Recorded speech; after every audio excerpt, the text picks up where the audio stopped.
sa disciplinary committee no wo so the report bi apiadwa na per report a wo de aba sanctions a wo so atimi de apiadwa ne kire mu a na say 8 Access Bank Division 1 League clubs bi won mu a wo breach article 34 no of the Ghana Premier League Division 1 2019 Act no a chasanya samketo makura wo kire say wo hwemu pa no a na GFA 2024-2025 pre-match directives bi won mu a wo ma ntumi afa anya adwuma e say sia na sotwe ya de betumi akọ enso atumi de ma nim say wono de kasa adema kro bia kumasi asante kotoko na panyipa no so de atodwa ya wo chese hwe se wo magaba won ma hyase a wo monitor players a wo mo kro bia kumasi asante kotoko mu ya chese nya samketo makra enti wo ye player bi na chese wo de wutirim ya wo de wo relax na wo te wo nya wadwene so ba ya adwuma no abobo e de amakro bia kumasi asante kotoko de a ene na wo nia no hyase na pack tools no na hyase se wo dwane sanse wo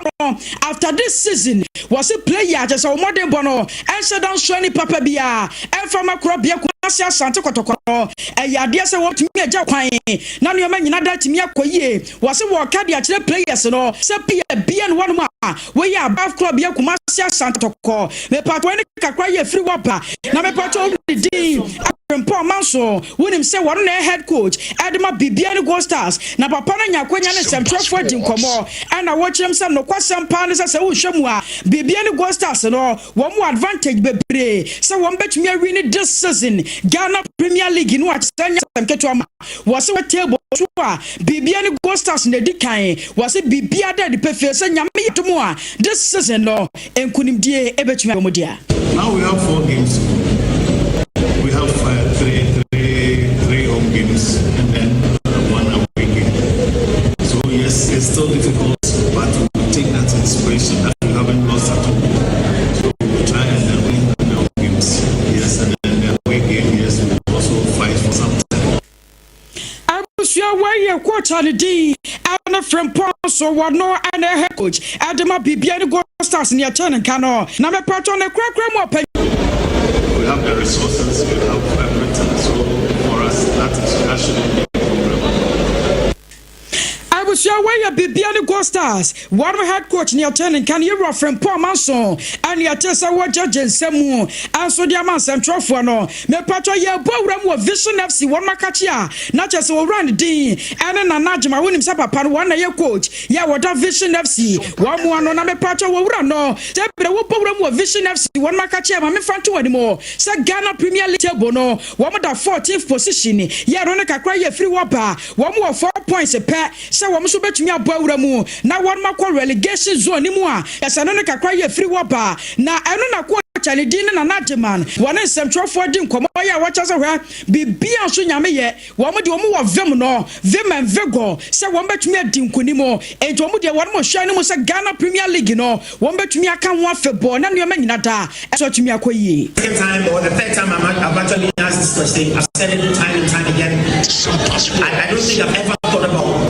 visiting room to relegation. I know my boys can rise to the occasion. When they were going to rise to the occasion, I wasn't going to change my style. I was going to motivate them and help them to play the way I wanted them to play. Now that they even have a grasp of what I want them to do, I can assure the fans that we're not good. And next season, we will see better. Super Sports. I was your way and not Jamaica Canu Bowram of Vision FC. One market, one day, and yet just a watch judges.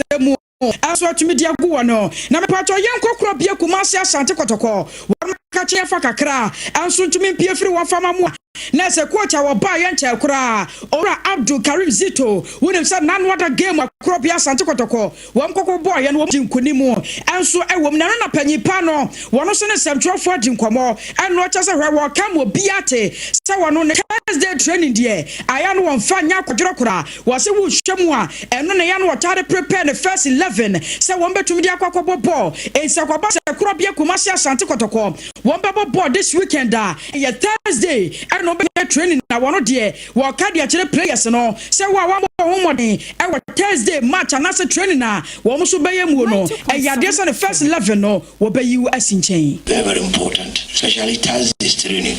I don't joke with Thursday training. I form my team on time exercises, and if you go according to what I want you to do, exactly you play. So I've coached before. I will tell you, Papa, this is my policy. So I think yes, we work a little bit with the endurance, but the talking was too much. And then I did a lot of finishing. Almost every day I do finish, because at the end of the day, if you don't shoot, you can't score. So I'm very happy that at least we got one goal out of what we did. SOMPA Sports. Abusia waya krobia kumasi asante kotokwa wambu coach Ora Abdul Karim Zito and yatasa wano so kasa waja jensemu ADEA AKYE na mepato ye bawura mu Ghana Premier League match day 30 na wonu nsa nyame yadma on Friday and after weekends no matches awudo pinu a enso betumi atodwa wonu nsa Vision FC wombekwa away na wone Media Sporting Club no enso atumi akwakosia kai na mepato sad game we no 6 p.m. and betumi apaso na on Sunday no Accra Sports Stadium and na House of Folk won betena fie e 3 p.m. kai na wane kura Kumasi Asante Kotoko enso atumi akwakosia kai wonim se Dr. KWAME J Sports Complex no and na Nations FC wo so betumi atena fie na wane Accra Lions so atumi asia kai e Dr. KWAME J Sports Complex eno ne kakra ye free waba me patcho ma memfront animo se Bechem United wo so betena fie e Nana Fosu Gia Park eno ye 3 p.m. Wenchi Sports Stadium 3 p.m. na wane Baseke Wally Stars enso atumi akwakosia kai na bibi wasem ana me patcho me bomu amane de akere wo no na panyipa na waba we ye 2 year sponsorship